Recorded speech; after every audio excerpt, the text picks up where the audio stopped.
بسم اللہ الرحمن الرحیم۔ محترم ناظرین، السلام علیکم۔ آپ کو ویڈیو کے ٹائٹل سے پتہ چل گیا ہوگا کہ آج ہم کس موضوع پر بات کرنے والے ہیں۔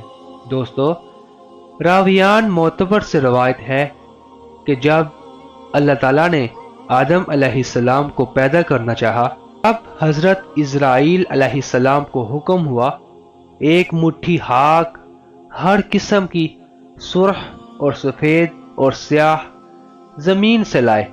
حضرت اسرائیل علیہ السلام حکم خداوندی ایک مٹھی خاک رنگا رنگ کی تمام روئے زمین سے جمع کر کے لے آئے، اور بموجب حکم الہی درمیان مکہ اور طائف کے رکھی، اور اللہ تعالیٰ نے باران رحمت اس مٹی پر برسائی اور اپنی قدرت کاملہ سے آدم علیہ السلام کا پتلا اس مٹی کے خمیر سے بنایا، اور 40 برس تک وہ قالب بے جان وہاں پڑا رہا۔ جب عنایت الہی نے چاہا کہ ستارہ اقبال آدم علیہ السلام کا روشن اور مرتبہ شرافت بنی آدم کا تمام مخلوق پر ظاہر ہو، روح پاک کو حکم صادر دیا کہ بدن آدم علیہ السلام میں داخل ہو، لیکن روح لطیف نے خاک کثیف میں داخل ہونے سے انکار کیا۔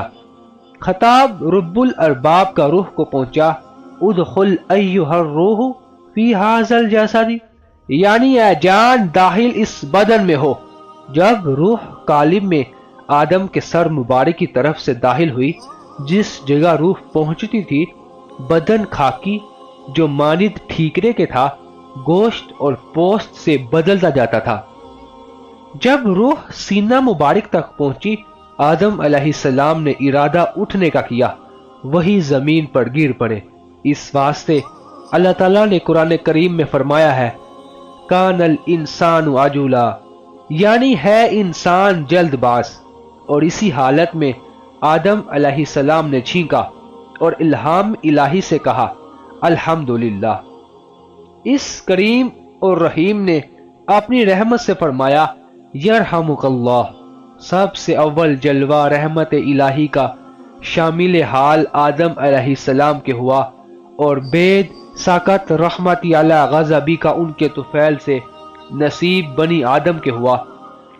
بعد اس کے ایک فرشتہ حکم الہی کے ایک جوڑا مرثا فوراً بہشت سے لایا، اور آدم علیہ السلام کو ساتھ تشریف خلت الہی سے مشرف کیا اور تخت عزت اور عظمت پر بٹھایا۔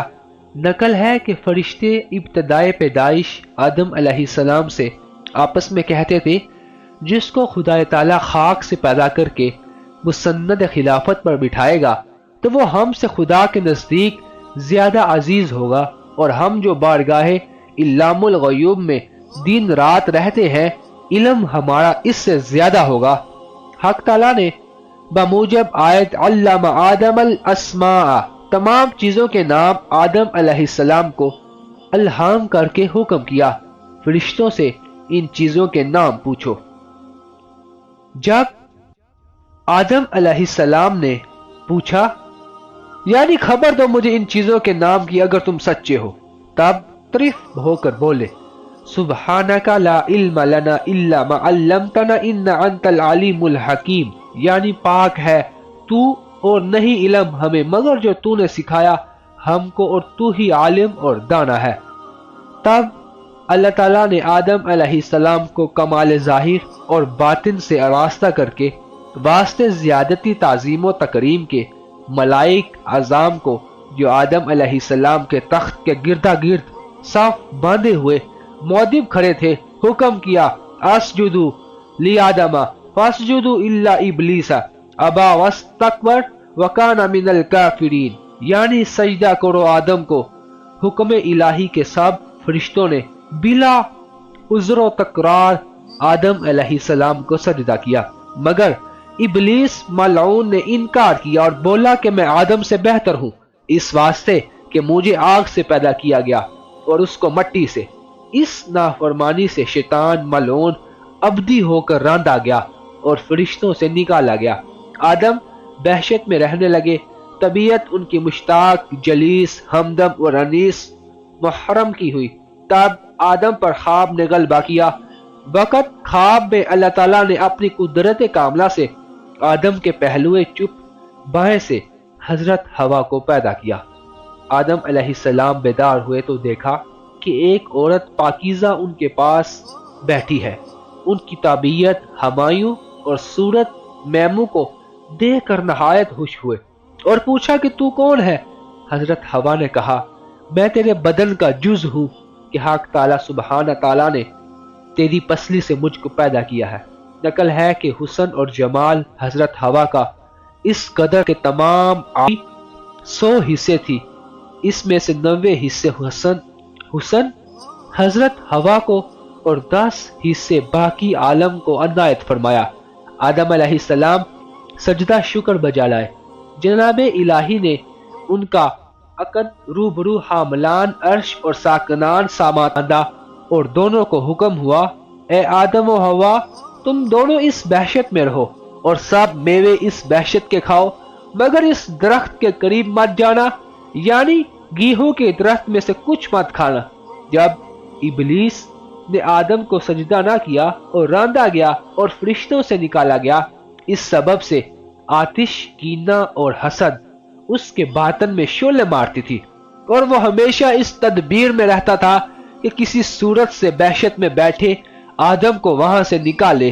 پہلے تو طاؤس سے دوستی کی کہ میری دوستی کے حق تیرے اوپر ثابت ہے، اور پہلے ہم تم ایک مکان میں رہتے تھے، یہ التماس تجھ سے ہے مجھ کو اپنے بازو پر بٹھا کر بحشت میں پہنچا دے تاکہ میں اپنی دشمن سے بدلہ لے سکوں۔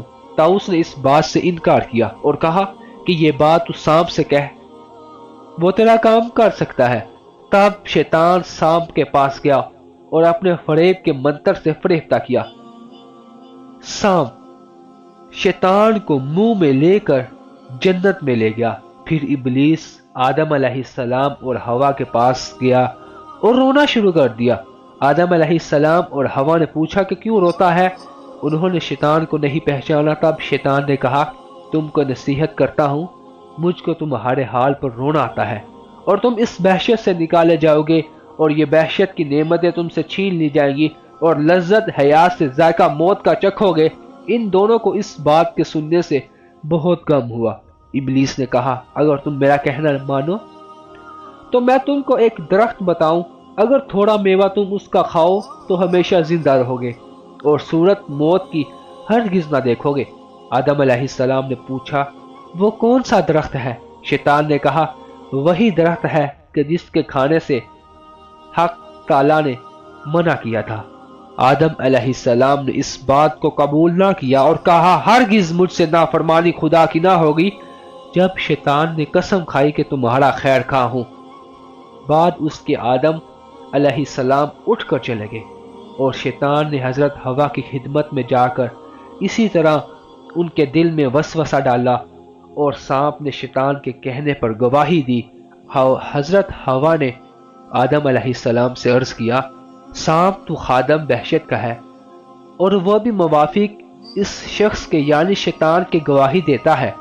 اب تو میں پہلے اس درخت کا پھل کھاتی ہوں، اگر کچھ ہلل ہو تو میرے واسطے خدا سے معافی مانگیو اور نہیں تو تم دونوں تمام عمر بحشت کی نعمتیں چین سے کھایا کرنا۔ نعمتیں چین سے کھایا کرنا۔ یہ تھی ہماری آج کی ویڈیو۔ مزید اسلامک ویڈیوز دیکھنے کے لیے ہمارے چینل EH-TV کو سبسکرائب کریں تاکہ ہر نئی آنے والی ویڈیو سے آپ باخبر رہ سکیں۔ اب تک کے لیے اتنا ہی، اب اجازت دیجیے۔ السلام علیکم۔